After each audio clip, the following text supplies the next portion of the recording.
话说回来，我算是哪门子好人啊？我身上毛病多的是，我怯懦、自私、贪婪、自负，有的时候安于现状，有的时候瞻前顾后。说穿了，我就是一个普通人。普通人遇到现在这局面，会怎么做啊？会怎么做呀？撂挑子不干啊！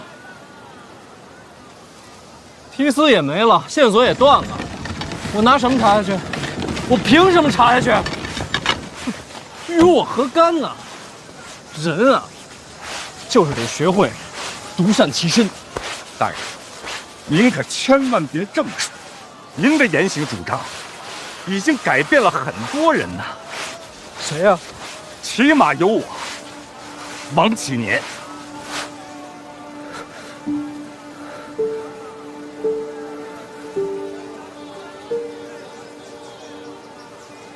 陛下的意思好像你还没弄明白啊。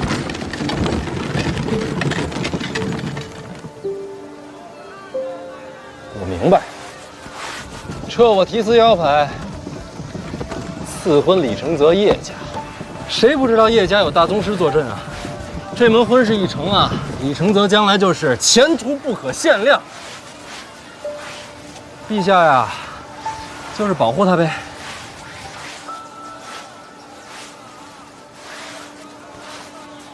心里委屈，我哪敢委屈啊？他什么身份，我什么身份？陛下护着自己儿子，应该的。所以你就不想查下去了？院长，我拿什么查下去啊？皇子犯法，我冒死进京向他进谏，他不听。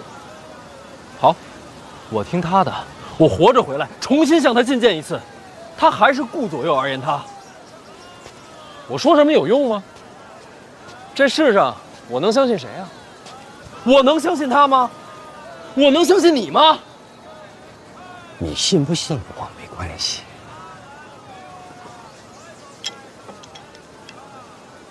我把这个给你捞来了。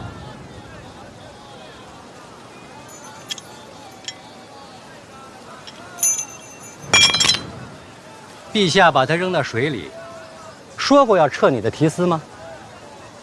今天的所言，所有人都能看出陛下在护着李承泽，所以从现在开始，这件事就算过去了。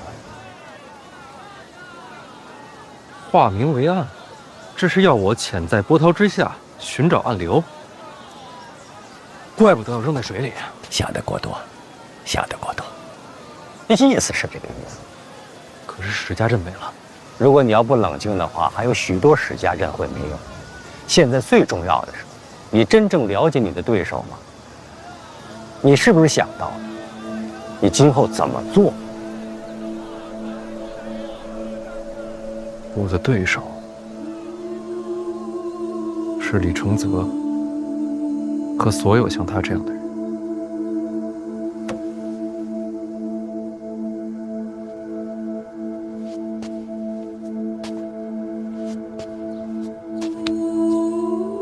我不是我娘，做不到为了改变这个世界而活着。但我活这一世呢，最起码想要做一个自以为的好人，让我的良心能平静一些。我不想再看到滕子京死了白死那样的事儿，也不想再见到老金头那样无处伸冤的百姓。我要替他们说话，我要替枉死之人找回公道。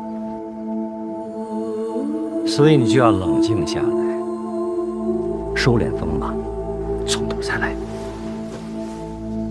监察院提丝虽然权重，但孤身一人。你来京都很久了，应该有属于你自己的麾下。有王启年，报告。诸葛还记得吗？自然不敢忘。诸葛死后，一处没有人治养。我建议你呢，这个提丝先把一处担起来吧。一处监察京都百官，牵扯极广，既是是非之地，又是鏖战之处。你刚才说想为民发声，搞垮李承泽，这个位置最好。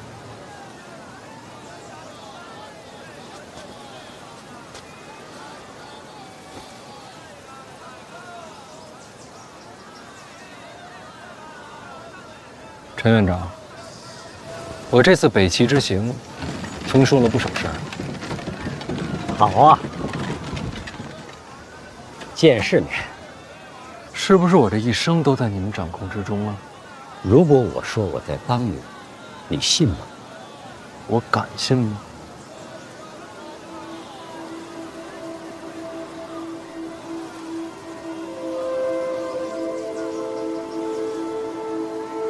毕竟你是他儿子。有句话我早就想问了，说，如果有一天我走了和我娘不同的路，你怎么选？不可能。如果就是这样的，那我一定选你娘。所以归根结底，你们帮我，还是因为我是他的儿子。说得对。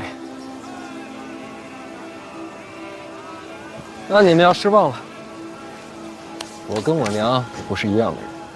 你要知道，世上没有一样的人，但你和你娘最本质的部分是一样的。我可不敢立这碑，立不立碑不重要，我想告诉你，你将来一定会走你娘的路，而且我现在做的就是确保你能走上你选择的路。一生都在被控制，还要确保走上自己选的路，这不荒唐吗？欲取先予未必荒唐。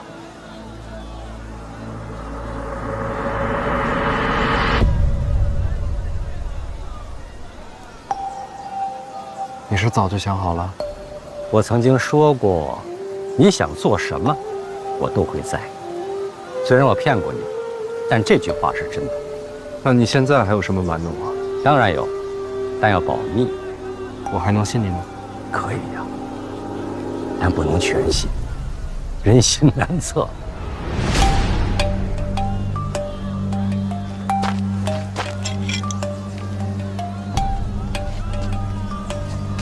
那我信一半，多了。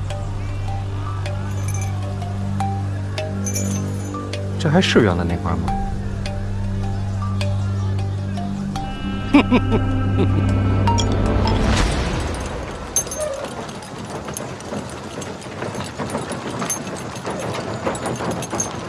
比我想见你的人来了。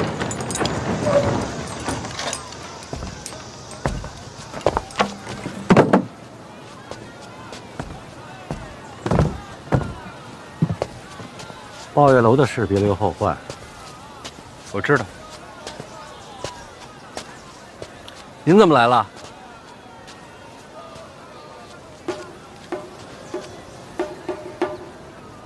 这是范闲，姓范，是我儿子。知道，没人跟你抢。咱们庆国最讲究的是什么？是不是孝道？有没有父慈子孝这一说？有啊。远行千里回到京都，不是见驾就是见你，成何体统？他这是生的什么气呀？我没生气，我气什么呀？我是讲道理。我问你，范闲远行归来，不首先回府请安，是不是有违孝道？真闹大了，礼部是不是能参他？你说的真对，是。你也有认错的时候。但不是我叫他来。不是你，其实是我自己想来的。我是想擦擦这石碑。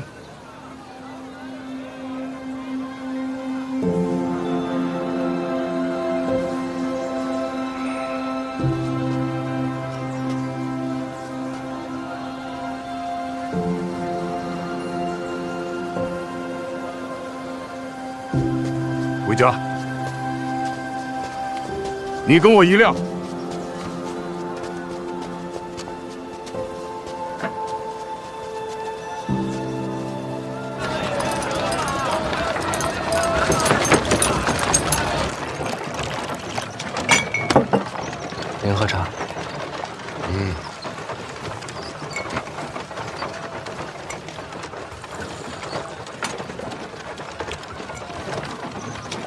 宫里的事儿别太计较。陛下虽然扔你腰牌，却没有明旨。没有明旨撤去提司职务。陈院长提醒了，这里是京都，不是武者械斗。要想跟老二争锋，不靠一己之力，还要培养麾下嫡系。这点陈院长也交代了。回头我到医处上任。陈院长是在帮你，可这是京都，总得留个心眼儿。可以信陈院长，但不能全信。人心难测，这点他也说了。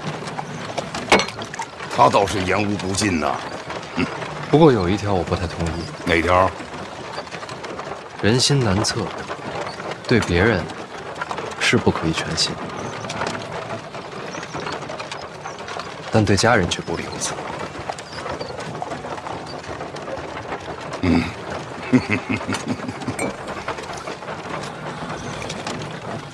哎呀，礼部那些家伙经常拿孝道来说事儿。我赶过来并不是稀罕请安，我是担心你在官场上被人落下把柄。父亲大人金口玉言，我听了之后啊，茅塞顿开。想明白就好。哎呀，回来之后还没去看过婉儿，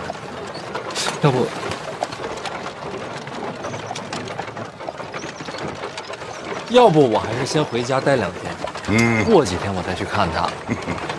哎呀，是得回去看看若若，你妹妹对你甚是想念。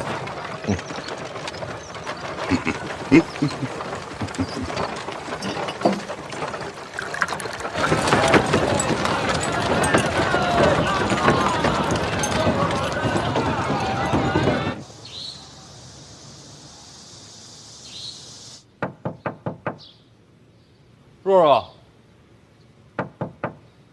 若若，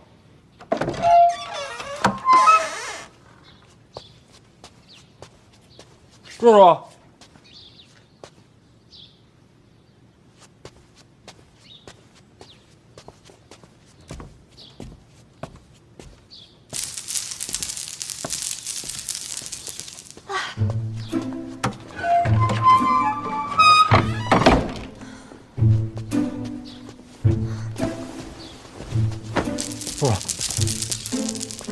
哥，你终于回来了。你干什么去了？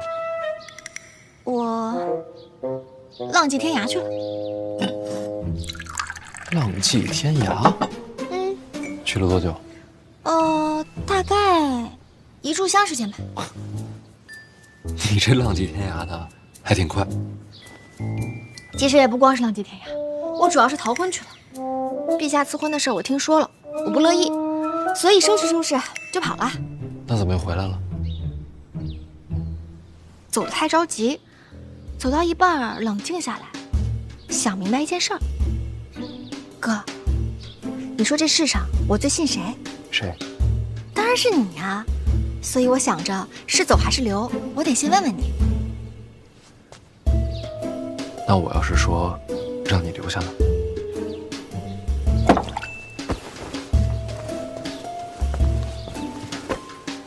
你干嘛？既然不走了，就把衣服收好放箱里。你不担心我让你奉旨成婚？不担心啊，哥。我都说了，这世上我最信你。若若，你是不是不想嫁？不想。哥知道了，你放心，我想办法。你不想嫁，咱就不嫁。好。真要是不行啊，我带你跑。行。哎，别，头发乱。行，那你先收着，我去处理一下范思哲的事。哎，哥，你不是刚回来吗？范思哲怎么了？事儿大吗？这么说吧，我差点想把他打死。我经常这么想，我帮你啊。是个误会。哦，那只能下次动手叫我。他好歹是你弟弟，你可是我哥，你能不能一视同仁一点？那不行。啊，未来我可能有很多弟弟，但是哥肯定只有你一个了。好像有那么点道理。若若，你放心，哥不会让你信错。那当然了。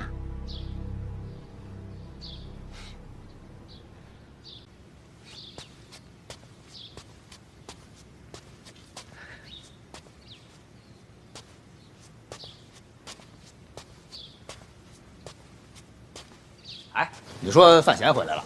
是的，少爷。我爹特高兴吧？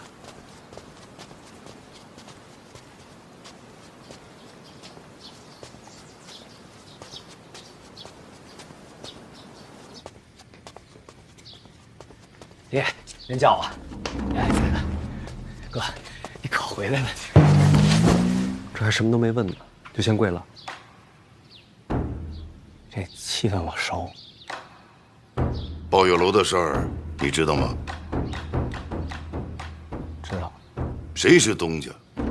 我。这不胡闹吗？怎么能做这种事儿？娘，我就是想挣点钱。为了银子，连人都不做了？老爷，你饶他一命吧！啊！举家法来。哎，不用。其实他也是被人骗了。对，死者本来就不聪明，肯定是被骗的。娘，您平时不是说我挺聪明的吗？这会儿就闭嘴吧。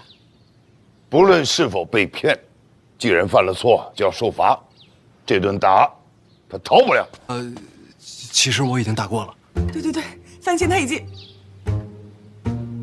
打过了。啊，你们见过？啊，见了。上回差点把我打死。为何不跟我说？我哥说跟谁都别说，就让我在屋里待着。这些天不出门是因为范闲？啊。那岂不是早就回过京都？确实回过。到底怎么回事？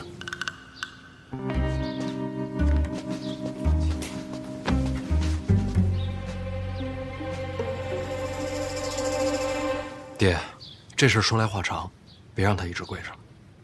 站那儿。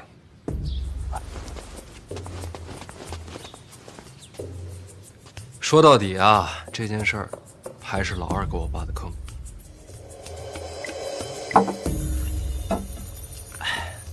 反正情况啊，就大概是这样。抱月楼逼良为娼的事儿，他确实不知道。您听见了？我真不知道。抱月楼一旦事发，第一个抓的就是你。哎，别，他没跟我说是青楼，就说是听曲儿聊天的地儿。我，那怎么办啊？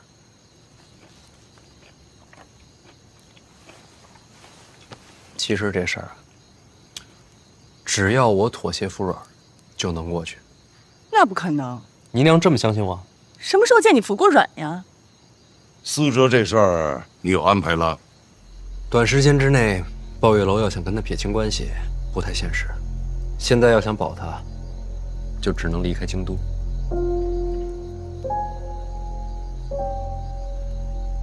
有道理。那我陪思哲回儋州怼着，也不能留在庆国。不在庆国去哪儿啊？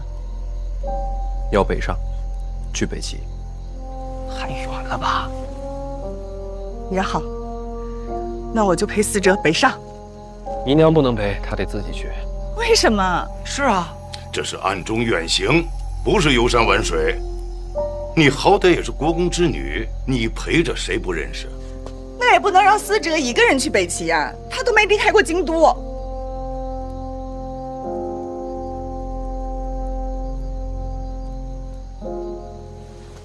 思哲，你害怕吗？有点。我知道，这对你来说很难。突然之间就要离家远行，从锦衣玉食变成无依无靠、前途未卜。你别说了，越说我越害怕。但这对你来说也是机会。这哪算机会呀？人不离开家，就永远不会长大。你是不是也想过，想对某个人证明自己不再是一个孩子了，证明你并非做每件事情都是错的，证明你自己也可以被期待。我想证明，那就北上，找到你自己的路。他做不到。好，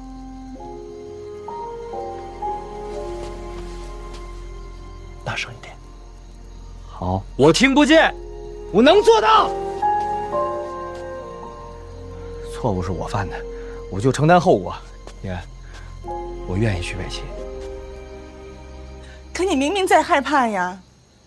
娘，我是害怕呀，可是我也不能走在您的身后啊。我已经长大了。何时出发？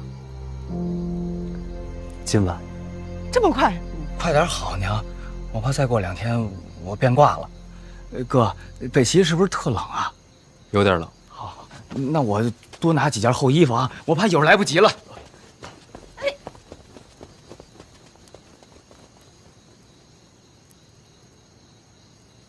怎么一下子人全变了？姨娘，有时男人长大，只要一瞬间就够了。不行，我得去交代2句。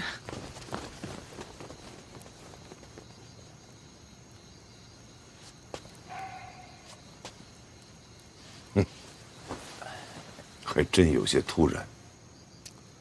说到底啊，他还是被我牵连的。你刚才说的没错。什么？男人长大只要一瞬间就够了。命运嘛，总是突如其来。这小子没让我失望，不愧是我儿子。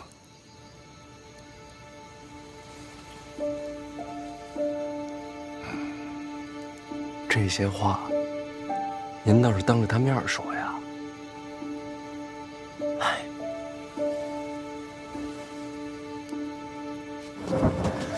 天冷了就记得加衣服，每天吃饭别马虎啊。知道了，娘，您别送我了，再送我真舍不得了。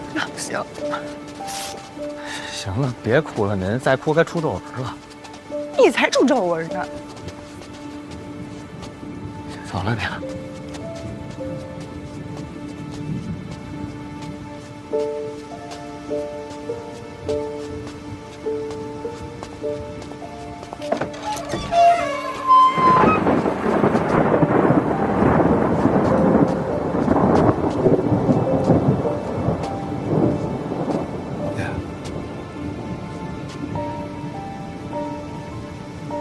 范闲刚才说，有些话该当你面讲。马车备好了。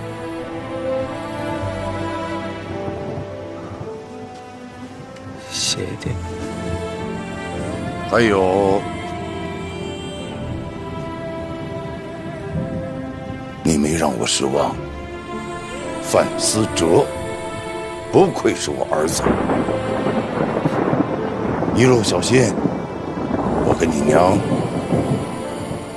等你回家。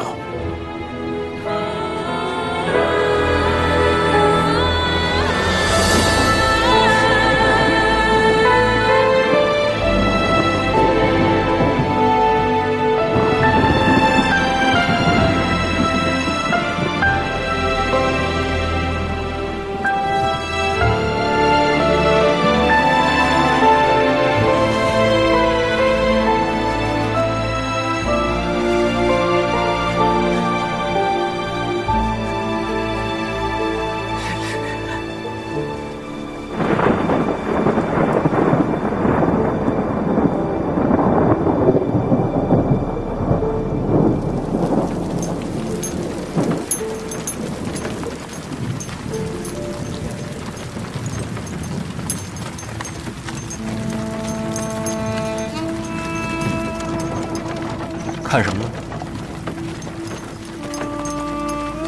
看雨。我从小就在京都长大，什么样的雨都见过，早就看腻了。可是今儿这雨，怎么有点舍不得呢？你就当是京都为了给你送别，感动的都哭了。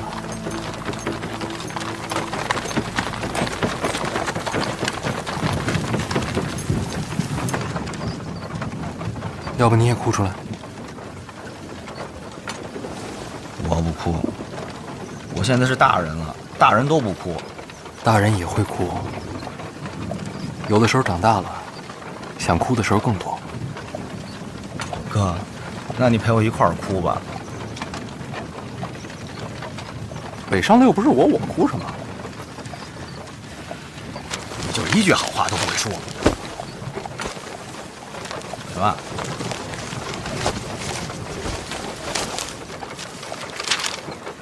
银票啊！这都是给我的。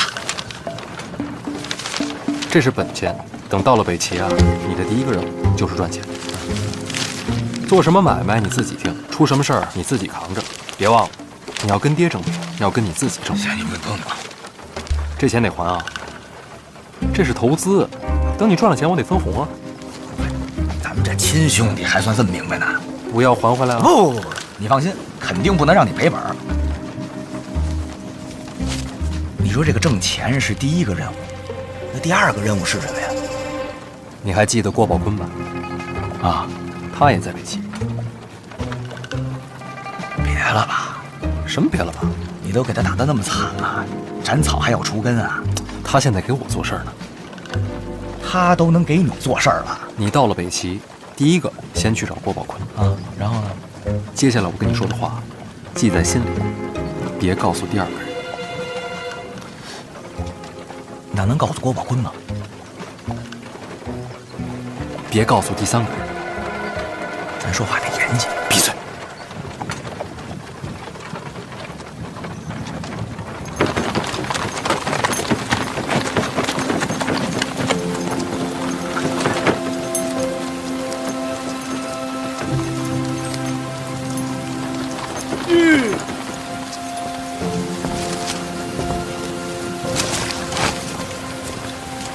辛苦各位兄弟，一次严重了。这几位会护送你北上，一路上他们照顾你。他们几个是谁呀？别忘了我跟你说的话，路上小心。走吧。那我娘你帮我多照顾点啊！放心吧，一切有我。谢谢哥。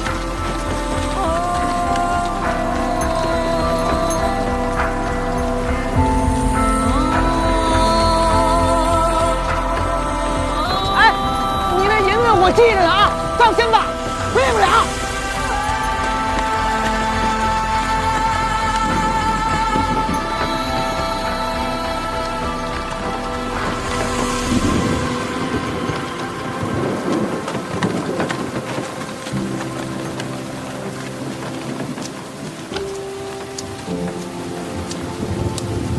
不用担心，那几个都是四处的好手。你弟不会有事的，多谢了。不用谢我。若不是院长交代，我可没工夫管你的闲事儿。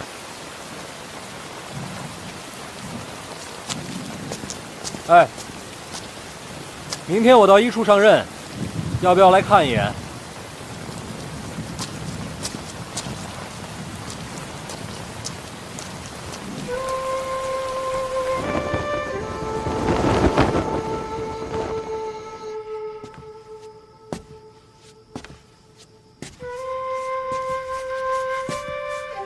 范闲吧，叶灵儿，看来我这轻功还得练啊。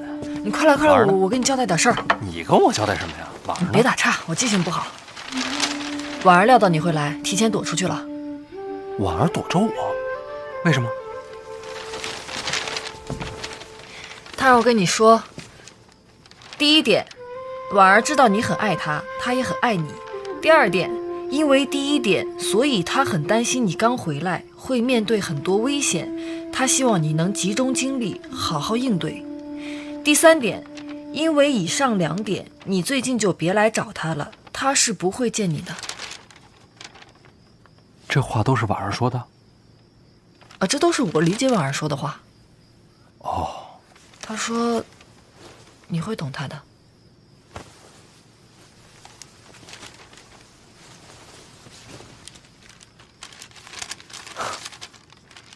哦，还有一点啊，什么来着？哦，他说，他一直都在。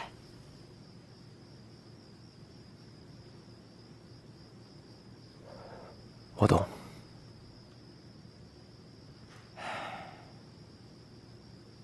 哦，那麻烦你，也帮我转达两句呗。哦，行，你说吧。第一，想你。第二，放心。怎么到我这儿你就不记了？就4个字儿我还记不住。好，有道理。你快走吧。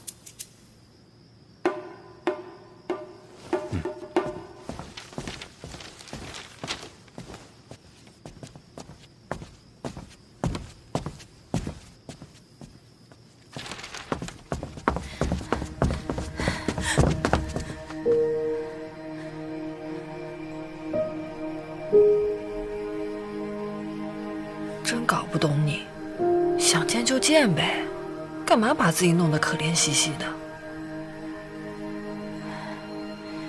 眼下时局，他应该专心做他自己的事儿。我怕我见了他，就不想让他走了。真羡慕你们，我这辈子是没这福气了。灵儿，你要是实在无法接受陛下的赐婚，明日我陪你进宫，向陛下请命，把婚退了。我爹是不会同意的，我都想好了，大不了一死。你可千万不能这么想啊！嘉玲已经在着手婚约的事儿了，我看着实在心烦。我能不能在你这儿住些日子啊？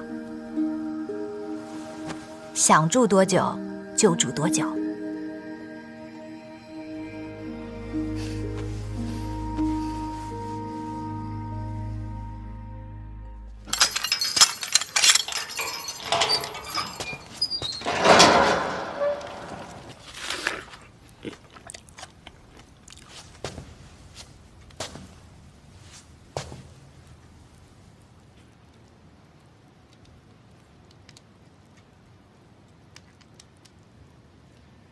爹，我回来了。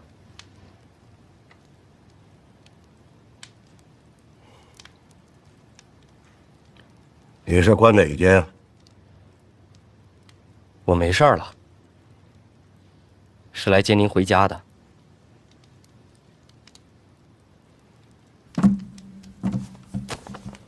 你没事就好，你回去吧。我在这挺好的，不回。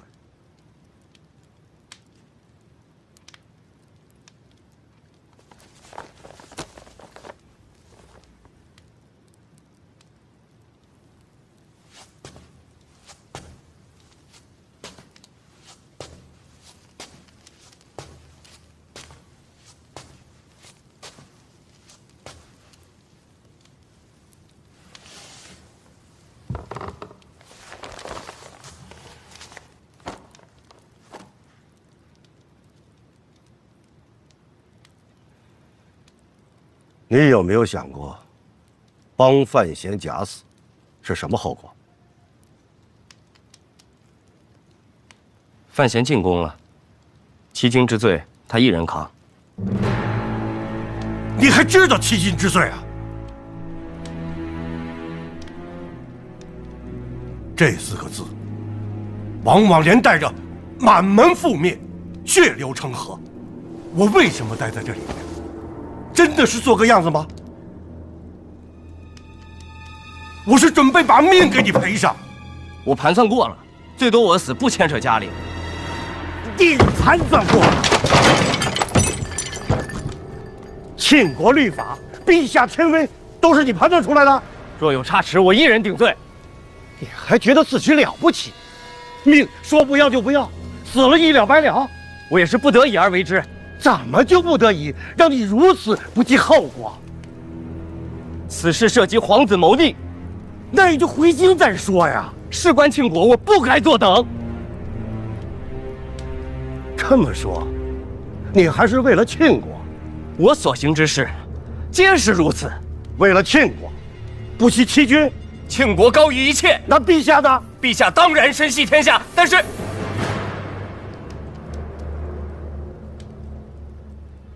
是人，终究没有国重要。好大的胆子呀，严定宇！您教我的，家国至上。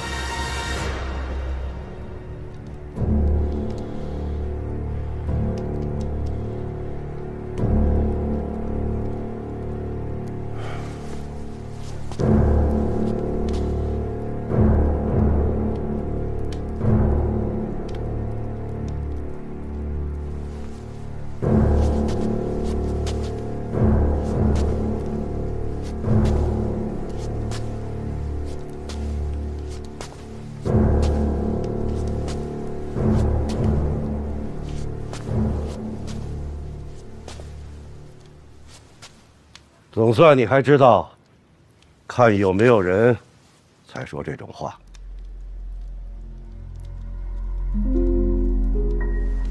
我也没那么傻。来，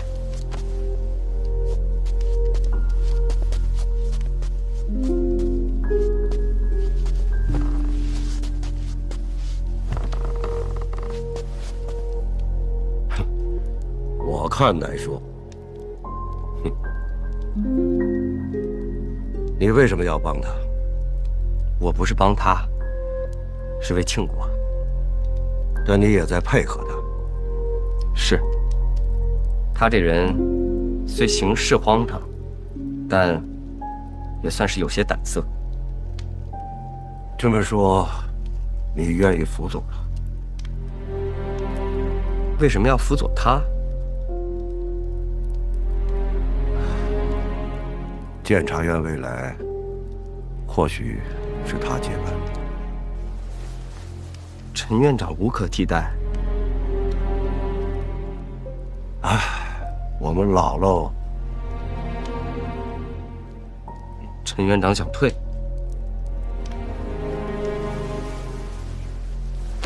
不止陈萍萍，我也想退。监察院该交给你们年轻人了。您退不退倒不要紧，陈院长不能卸下担子。这话怎么说的？那监察院没人比陈院长更重要。你知不知道，你去北齐，其实早就在陈萍萍的谋划之中了。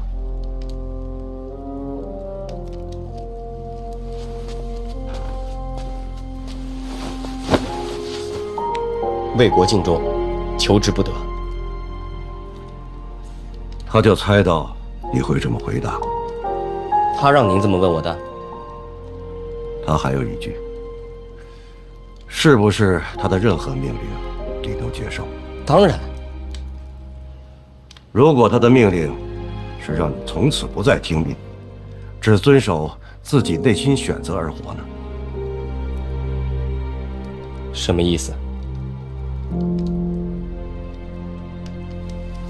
哎，来摸你吧。你没事多接触接触范闲。是有差事吗？交朋友。交朋友也算差事？让你学学他。情感和律法有时候需要平衡，这一点你不如他。这怎么平衡啊？这是两码事儿。就像你把沈仲妹妹带回京都，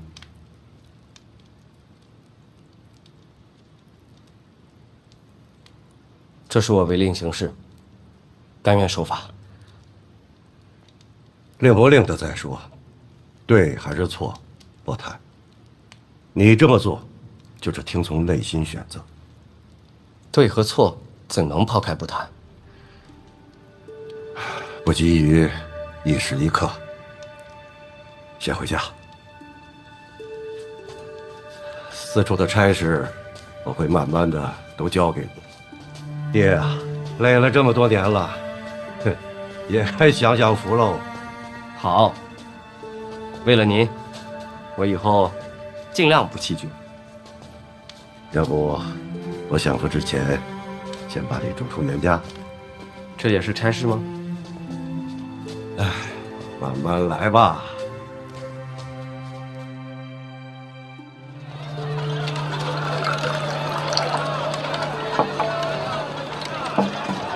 严大人，来，慢点讲。还真来了。慢点。院长的意思，让我给你带个路，熟悉熟悉。给我。快！就这儿了。多谢啊，多谢陈大。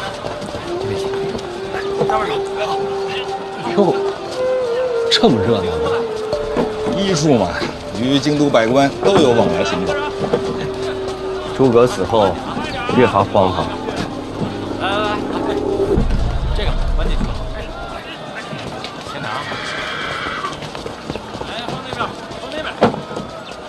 走啊，进来看看。你自己去吧，我懒得看。有好戏看，保证热闹。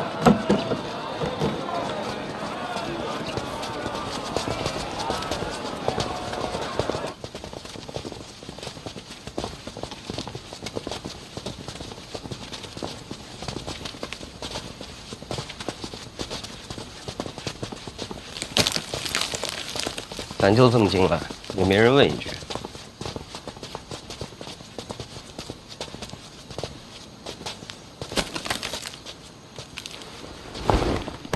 云梦鱼，认识？南方大湖特有的鱼种，出了名的鲜美。南方，挺远吧？是。那这些冰块呢？去年从北方边境凿下来的，一直保存到现在，就是为了这些鱼吧。800里加急运来京都的。一个极南，一个极北，800里加急，就为了尝个鲜。你们三个干什么的？老王，小猪，严公子，提司大人。哟，连我都认识。院里有谁不认识提司大人呢？您平时这么忙，今日怎么来一处了？小朱啊，哎，院长发话了，小范大人以提司之职暂理一处诸般事宜。哎呦，那是天大的喜事啊！小人这就去禀报。哎，我问你，小猪是吧？哎，这人梦鱼是谁送的？这小人刚办差回来，不太清楚。行，那我进去问问别人。哎，对，小人还是去禀报一声，让大伙出来迎接你啊。不用，我自己进去看。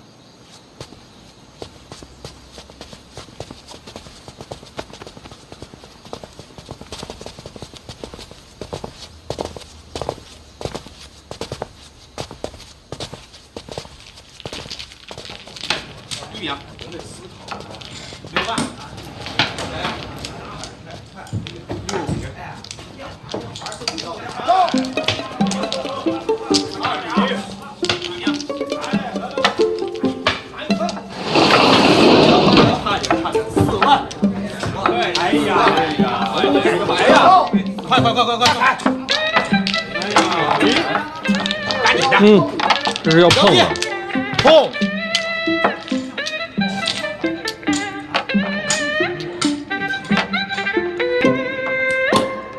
都认识我吗？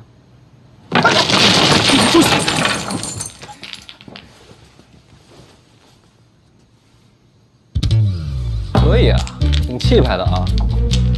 麻将都是用琥珀的。大人是假的。我是假的？不，大人，琥珀是假的，只是瞧着像。谁送的？内裤，他给咱们8大处各送了一副。大人，咱平时有公务的时候呀，那是绝对不玩。只是近来确实无事，请大人恕罪。外边那些鱼呢？谁送的？什么鱼啊？云梦鱼，就800里加急那个。这小人倒是不太清楚。这是谁管事？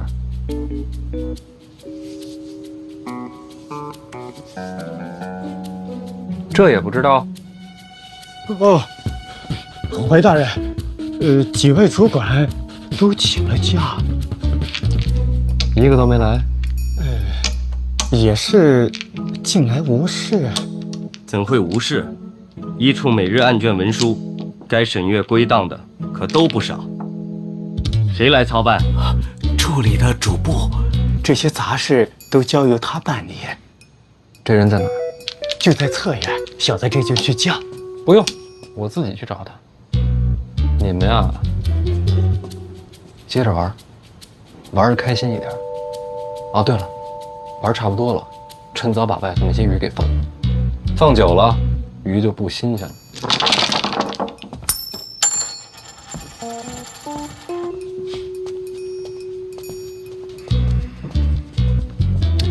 别动，还真打算接着玩啊？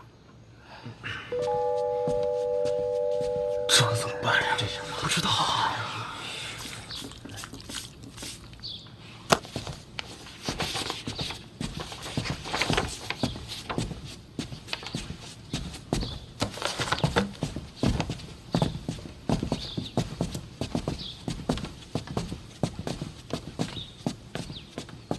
有人吗？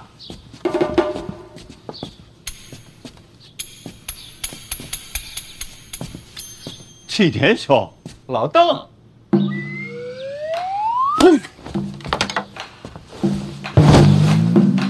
监察院主簿邓子岳见过大人。你认识？嘿嘿，旧识。邓子岳，正是属下。你认识我？从未见过。那怎么就跪了？回大人话，如今监察院谁人不知王启年王大人常伴您左右。再说了，您这卓尔不群的气质，剑眉星目的样貌，不怒自威的神态，我若再猜不出来，我是不是瞎呀？小燕公子，行了，老邓啊，大人现在暂领一处诸般事宜了。当真？当真。天哪，这真是天大的好消息啊！是不是？小范大人如果能来一处，那您坐这一处的话，那一处这就从此以后就有主心骨了。我真是感觉，如久旱逢甘霖，他乡遇故知。行了行了，全是套话，随你是吧？旧识。邓子岳，站着说话。老邓，起来。谢过小范大人跟其他大人那不一样啊。我问你啊，外面那些云梦鱼是谁送的？啊？别告诉我你也不知道。说。回大人，是检书司和兵部联名送的。一筐鱼还能牵扯到兵部？不是兵部，别人也没本事用800里加急把新鲜的云梦鱼送入京都。那检书司呢？此类鲜鱼都是先送往检书司，再由检书司按品序分类，再依次送往皇宫内院和6部各大臣府上。当然，检书司和兵部会留出一份，联名送往一处。都吃了。此鱼异常珍贵，故此有人吃了，有人卖。卖到哪儿？检书司。好极了，检书司送来的鱼再卖回检书司，这买卖可真好做，价钱也不低吧？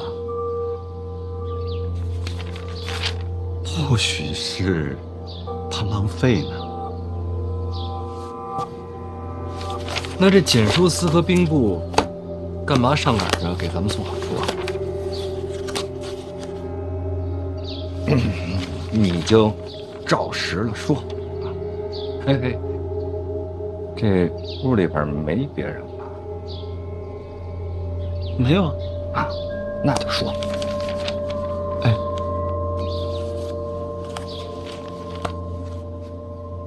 回大人话，其实不光是检书司，其他6部都有礼相送。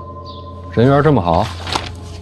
您看，一处嘛，咱们一处本来职责就是监察京都百官，自然谁也不愿得罪一处。有了好处，当然也就不会忘了一处。这种好处你们也敢收？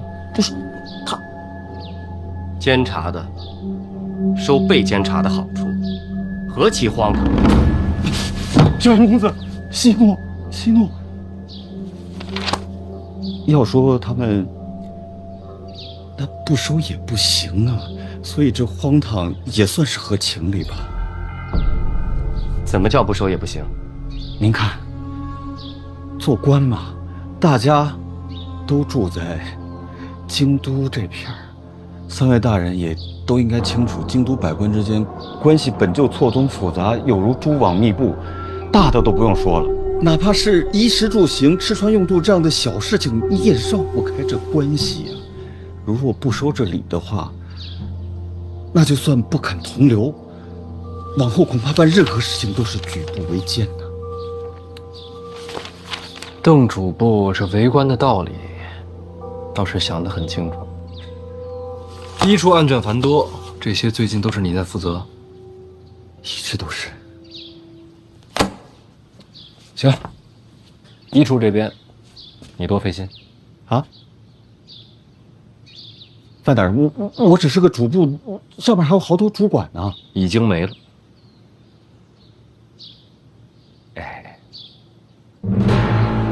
从今日起，王启年、邓子越协助本提司处理医处大小诸事。大人，那剩余的几位主管，今日不在的，往后就不必在了。回头我跟院里说一声，送到别处做事。快点！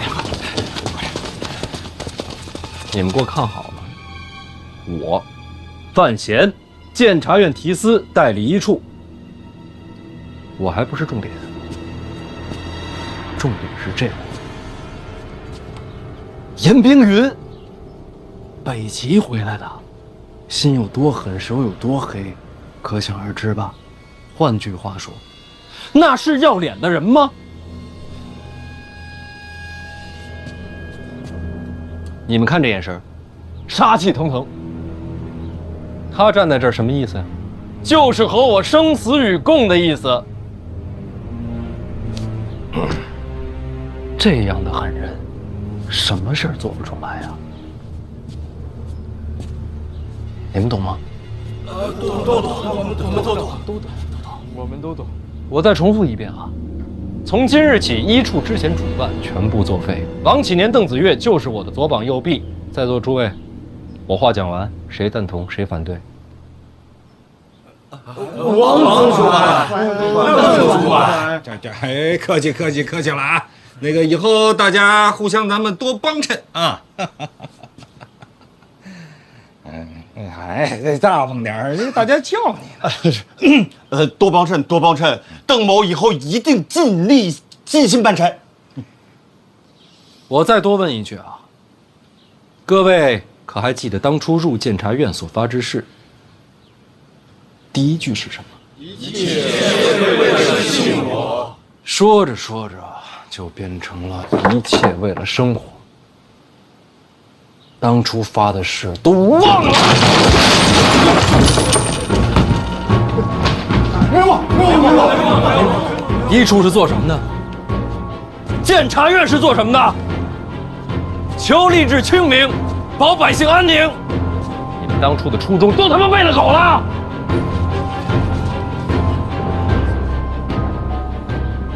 我不管你们以前怎么过的，从今天起，不许再这么过。所有的礼不许收。我知道你想说什么，不收礼在京都会很难，是吧？人活着哪有不难的？你们出去上街上看看那些百姓，他们都没说难，你们有脸吗？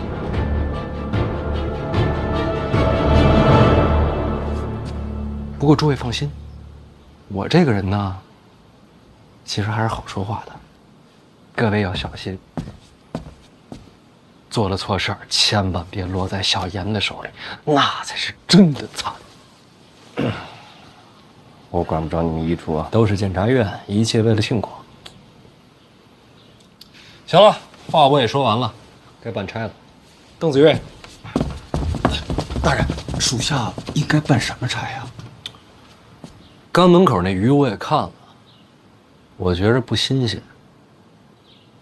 鱼不新鲜，送来的鱼不新鲜，说明什么呀？说明他检书司看不起我们医处，这谁忍得了？邓子越，属下在，带人把检书司给我封了。大人，恳请大人知道，检书司的戴公公那可是书贵妃面前的红人呐。我知道，老二他娘嘛，喜欢读书，我见过。那大人是不是再斟酌斟酌？怕什么？听我的，该封就封。就算要封的话，以何罪名啊？医处这么多案卷，检书司就一点过错没有？那要这么说的话，自然是有。那还等什么？带人去封。大人，我本来就是初来乍到，根本就难以服众，而且我这个职位我压不住检书司啊。那要不辛苦小严公子带队一趟？医处差事与我何干？都是监察院为国效命。那就有劳小严大人了。我带队去封检书司，那你干嘛去啊？请人啊，戏台都搭好了，总得有个看戏的吧？请谁啊？大罗金仙。范闲来了。慢点，慢点，别摔着。哟，快剑也回来了。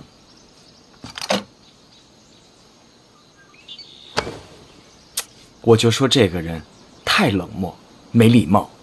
自然是比不过殿下。我也得说说你，来京都这么久了，头回到我这儿。是，确实是我不对。这不，亲自登门，赔礼道歉。这是什么呀？云梦鱼听说过吗？云梦鱼，那可是透骨仙。咱们先喝上2杯，我让人呐蒸上这云梦鱼呢。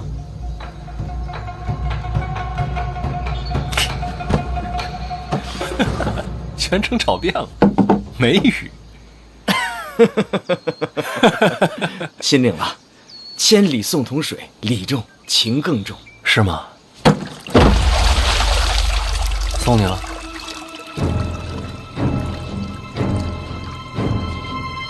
彼岸，清清。哎，但我知道哪儿有鱼，所以呢？所以咱俩抓鱼去。我跟你去抓鱼，殿下没空。我就说嘛，满京都城里最有趣儿的人就是你了。我也这么觉得。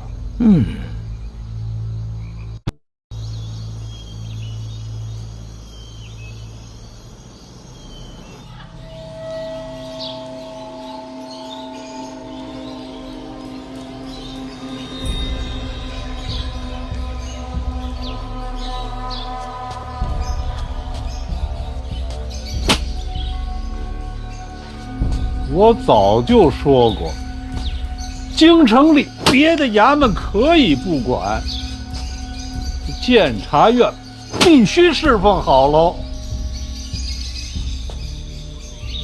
我说过这话没有？我说过没有？您说过，戴公公，咱们不敢大意，平日里没少打点，这不今儿还送了云梦鱼过去呢，那还让人家一处把咱们给围喽？我们也不知道啊。哪位主管来的？都没来，领队的说是姓邓，是个主簿。切！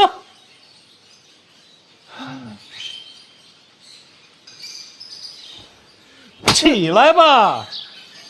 哎。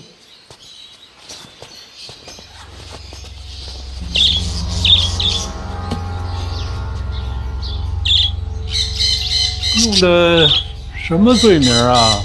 就是克扣些菜钱之类的。这算什么罪名啊？来打秋风的吧。要不您能出宫瞧一眼？一个主簿他也配？你别看监察院在京城里权势滔天的，他的权势谁给的呀？咱们宫里给的。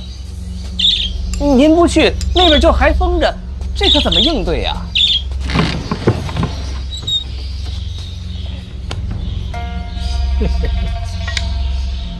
爱封多久封多久。回头啊，跟御膳房说，今天宫里的菜蔬少了一些，尤其是几位贵人爱吃的青菜，没有了。这怎么成啊？上边要是问起来呀，就说一处威风，断了宫里的贡菜，我们检书司官小职微，无力抗争。那陛下那边也减菜粮了？你来宫里多少年了？这种话你也问得出口？属下知罪。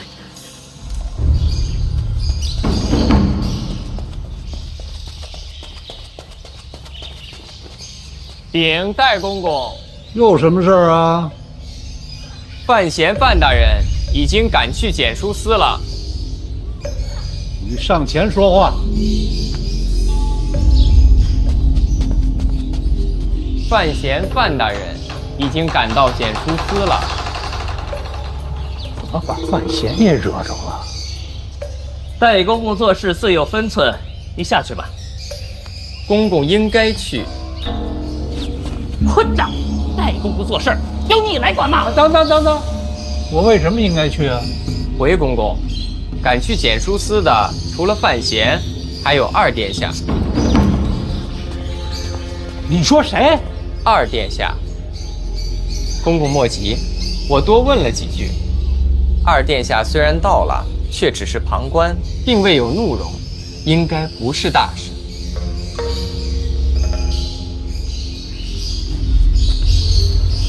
那就好。咱们检书司依靠的本就是淑妃娘娘，既然二殿下也到了，公公还是露一面的好，绝不能让殿下觉得怠慢。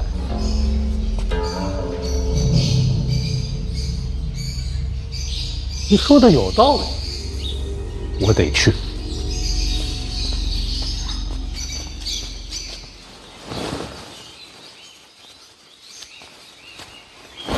你叫什么来着？回公公，小的红烛。刚入宫的，在宫里有几年了。行，有个伶俐劲儿。你们都学着点儿。是。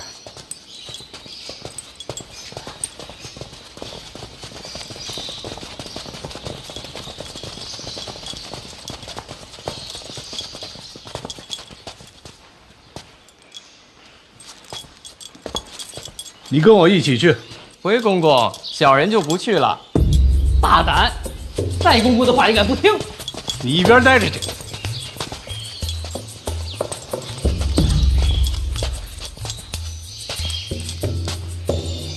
为何抗命？宫里得有人守着，检书司那边若出差错，也好应对。怎么应对？自然是寻淑妃娘娘求情。你留下。公公放心。你们都别跟着我。啊，是。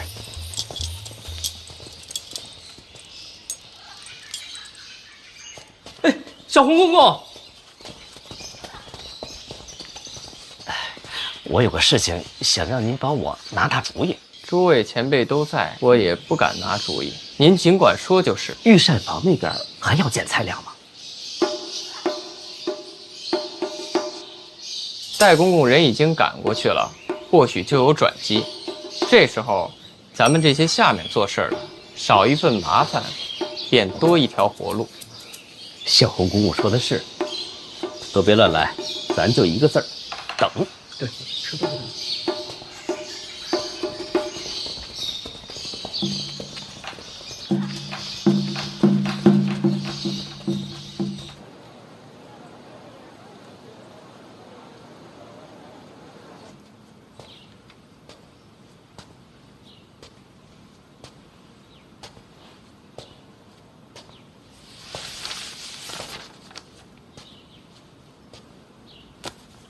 老邓，去看一眼人来了没？是。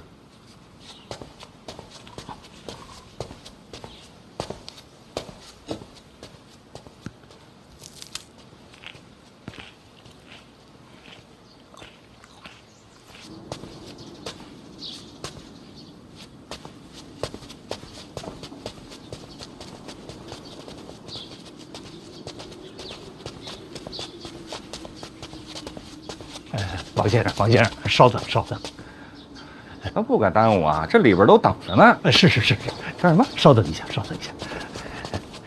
你说我早听说啊，王先生这个人智勇双全，可惜我无缘相见。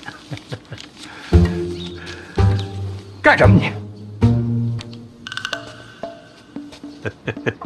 就听说王先生是小范大人身边的红人。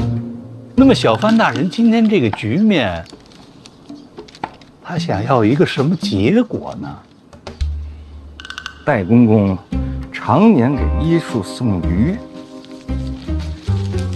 这情分呢，还是有的，都是举手之劳。但是我们家小范大人可没吃着你的鱼呀。小范大人这不是刚到医处吗？您放心，我这都准备了。行，进去吧。哎，等一等，还有一件事，二殿下怎么也来了？这还有件事啊。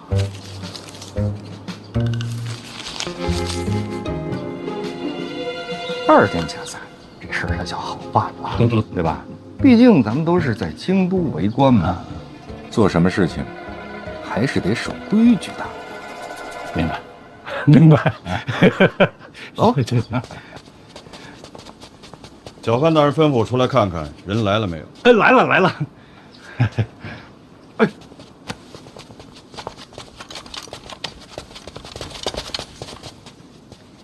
见着有份儿啊！大家赚钱，大家花，啊！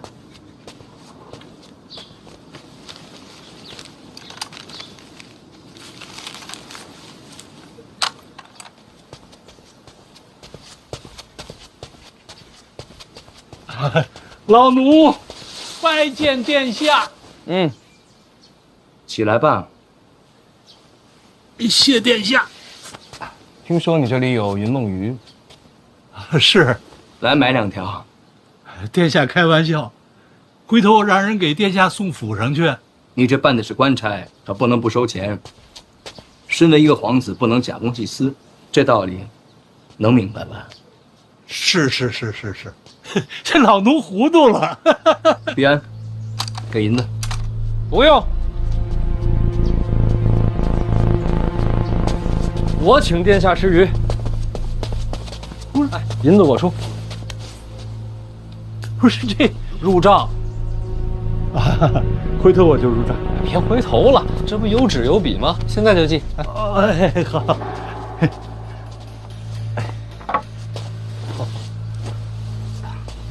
你别记这本上，记这本。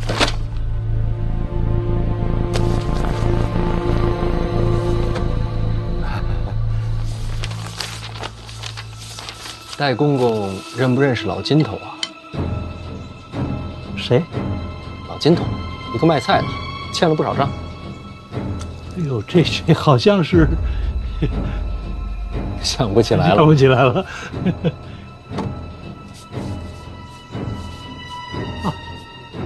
这老金头如果跟大人有关系，他所欠的账我可以一笔勾销。不用，已经没事了。哦，那就好，那就好。哟，戴公公这字儿不错呀。不敢。哦，跟这账册之前记的是一模一样。这么说来，戴公公都是亲自写啊。身负皇恩，不敢怠慢。那这账册将来要是查出什么问题，都得问你啊！这个简书司呢，是为宫里办一些杂事儿，账有些细碎。如果大人看不明白的话，我跟您解释。细碎？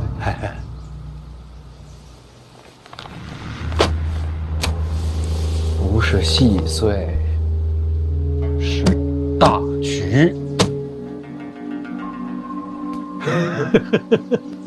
简书司就是买点菜，哪有什么大局啊？戴公公，国家兴亡，你们这些太监是不是有责？是吧？咱们庆国刚跟北齐大战一场，也是边军威武，大获全胜。简书司该不该表示？这边军的粮草不归简书司管。大局，往大了想。什么意思呢？简书司是不是庆国的一部分？是。那大战获胜是不是与有荣焉？有。与北齐一战花了不少银子，对吧？对。这大战平定，朝中缺钱，是不是这个道理？是。那咱们庆国人该不该共度难关？该。简书司该不该负责？该。该负什么责呢？国库空虚，到处缺的就是银子。简书司不想着为国解忧，反而变着法子贪钱，这合适吗？不，绝无此事。老奴为人最为老实，平时见着钱我都难受。大人一定是误会了。老实？我们监察院听说过吧？如雷贯耳。我们办案的手段，想必你也知晓一二。谭梅谭先自己知道啊，这账册查下去是什么后果？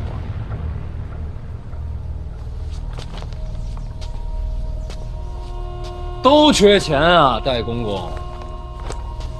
检书司就不能担起责任，有难同当吗？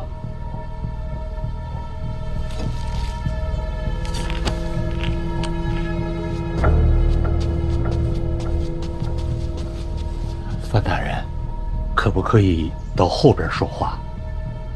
没事，都自己人。自己人。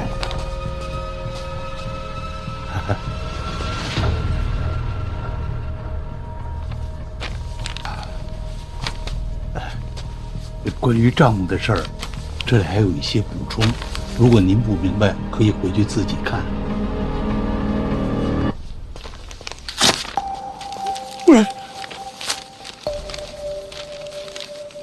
1000、2000、3000两。哎呀，3000两还行吧。那话说回来，咱们检书司每天买菜也不容易。应该的，应该的。大家都是同朝为官，我做人也不能太跋扈，与人为善嘛。是。小范大人真是深谙为官之道。那说起来，检书司问题不大，是我唐突了。不是，应该的，茶也是应该的。误会解释清楚就好。老邓，换了吧。撤。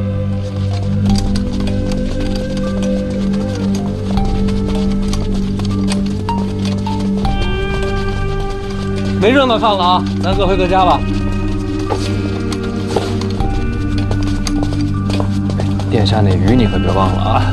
我一定给殿下送到府上去。殿下，要不要找人送你回府啊？不用，回头去。好嘞，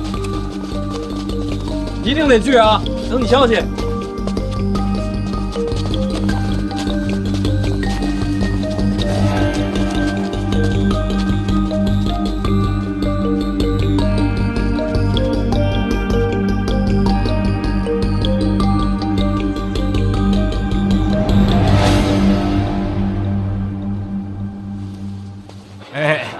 这是欠你半年的水果钱。哎，谢谢您还记得，应该的，应该还，应该还啊！哎，今天水果新鲜，再拿点。好，你挑挑。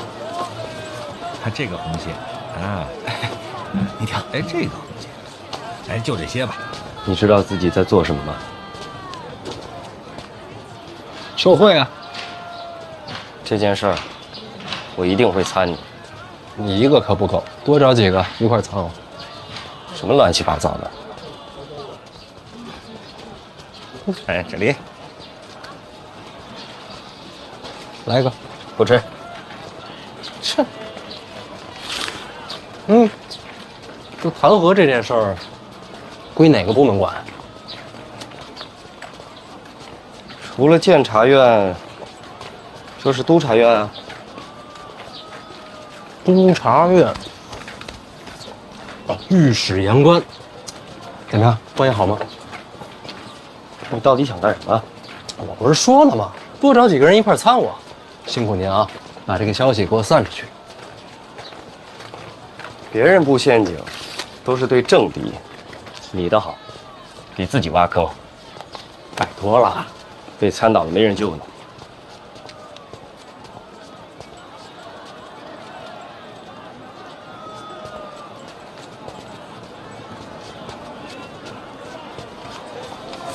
把这个，还有那账册、存档、记录，都交给陈院长。是。啊，还有这个，如您所料，戴公公给的，都记上。